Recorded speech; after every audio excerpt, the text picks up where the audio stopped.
இது உங்கள் ஆவிக்குரிய வாழ்க்கையில் ஊழியத்தில் நீங்கள் முன்னேறணும்னா உங்களுக்கு இருக்க வேண்டிய மிக முக்கியமான பெஸ்ட் குவாலிட்டி என்ன தெரியுமா?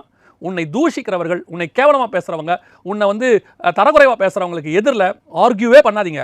காது கேளாதவர்களை போல இருங்க. ஏன் தெரியுமா? நீங்கள் அப்படி இருக்கும்போது உங்களுக்காக வழக்காடுகிறவர் கர்த்தர். அதான் ரொம்ப முக்கியம். பல நேரங்களில் கர்த்தர் உங்களுக்கு ஒன்று சொல்லியிருப்பாரு, டிஸ்கரேஜ் பண்ணுற மாதிரி ஒரு கூட்டம் எழும்பும். கர்த்தர் உன்னை ஒரு ஊழியத்துக்கு ஒன்று அழைச்சிருப்பாரு, ஒன்று ஒரு காரியம் செய்ய சொல்லியிருப்பாரு. அப்படியே ஆப்போசிட்டாக ஏன் கூட இருக்கிறவங்க சொல்லுவாங்க, டிஸ்கரேஜ் பண்ணுவாங்க. இதுக்கப்புறம் அந்த மினிஸ்ட்ரி நீ எப்படி செய்ய போகிறோம் நீ மலைக்கிற அளவுக்கு பேசுவாங்க. நீ நன்மை செஞ்சிருப்ப, தீமை பேசுவாங்க.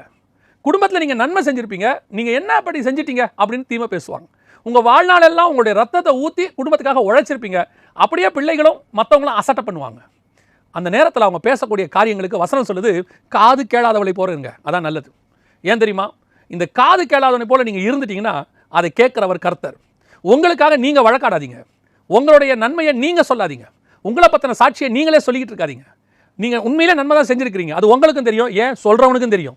உங்ககிட்ட உதவி வாங்கினவனே உனக்கு அகைன்ஸ்டாக பேசுவான், உன் கூட இருக்கிறவங்களே பேசுவாங்க, உன்னை பற்றி தரக்குறைவாக பேசுவாங்க. காது கேளாதவனை போல இருங்க.